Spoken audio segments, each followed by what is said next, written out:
കേരളത്തിലെ ജനങ്ങളെ ഇത്രയേറെ ആവേശം കൊള്ളിച്ചൊരു ഇലക്ഷൻ അടുത്തിടെയൊന്നും കണ്ടിട്ടില്ല. തമിഴ്നാട്ടിലും സ്ഥിതി ഇതുതന്നെയായിരുന്നു. മുഖ്യമന്ത്രിയെ പോലും പിന്നിലാക്കിക്കൊണ്ടാണ് വെറും 2 വർഷം മാത്രം പ്രായമുള്ള ഒരു പാർട്ടി തലപ്പത്തേക്ക് എത്തിയിരിക്കുന്നത്. വ്യക്തിപരമായി വിജയുടെയും പാർട്ടിയുടെയും വിജയത്തിൽ ഒരുപാട് സന്തോഷിക്കുന്നുണ്ടെങ്കിലും വിജയ്ക്ക് മുഖ്യമന്ത്രിയാകാൻ കഴിയുമോ? ഇന്ത്യയിലെ നിയമമനുസരിച്ച് ഒരാൾക്ക് മുഖ്യമന്ത്രിയാകണമെങ്കിൽ നിയമസഭയിലെ ഭൂരിപക്ഷ പിന്തുണ വേണമെന്നാണ്. തമിഴ്നാട് നിയമസഭയിൽ മൊത്തം 234 സീറ്റുകളാണുള്ളത്. അതിൽ 117 സീറ്റുകളാണ് മാജിക് നമ്പർ.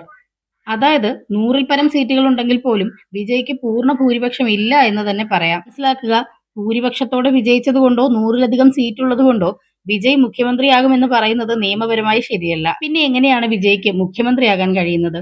കൂട്ടുകക്ഷി മറ്റ് രാഷ്ട്രീയ പാർട്ടികളുടെ കൂടി പിന്തുണ നേടി, അതായത് കൂട്ടുകക്ഷി ചേർന്ന് 117-ലധികം MLA-മാരുടെ ഭൂരിപക്ഷ പിന്തുണയുണ്ട് എന്ന് നിയമസഭയിൽ തെളിയിക്കുന്ന പക്ഷം വിജയ്ക്ക് തമിഴ്നാട് CM ആകാൻ കഴിയും. ഈ രീതിയിൽ മറ്റേതെങ്കിലും പാർട്ടിയുമായി ചേർന്ന് ഭൂരിപക്ഷം നിയമസഭയിൽ തെളിയിക്കാൻ പറ്റാതെ വരുന്ന പക്ഷം വിജയ്ക്ക് മുഖ്യമന്ത്രിയാകാനും കഴിയുന്നതല്ല. അതായത് വിജയ്ക്ക് മറ്റു പാർട്ടികളുമായി ചേർന്ന് ഭൂരിപക്ഷം തെളിയിക്കാൻ പറ്റാതെ വരുന്ന പക്ഷം ഭൂരിപക്ഷം തെളിയിക്കാൻ കഴിയുന്ന നേതാവിനെ ഗവർണർ സർക്കാർ രൂപീകരിക്കുന്നതിനായി ക്ഷണിക്കും.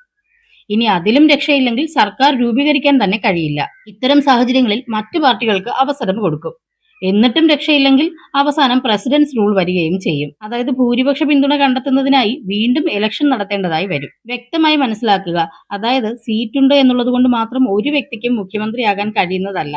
ഭൂരിപക്ഷ പിന്തുണ കൂടി ഉണ്ടെങ്കിൽ മാത്രമേ ഇത് സാധ്യമാകൂ. പക്ഷെ ശരിയായ കൂട്ടുകക്ഷിയും പിന്തുണയും ഉണ്ടെങ്കിൽ തീർച്ചയായും വിജയ് CM ആകും. ഇനി വളരെ പ്രധാനപ്പെട്ട ഒരു കാര്യം കൂടി പറയട്ടെ. ജയപരാജയങ്ങൾ രാഷ്ട്രീയ സ്വഭാവമാണ്. ജനവിധി അംഗീകരിക്കുന്നു, ജനവിധിയെ മാനിക്കുന്നു.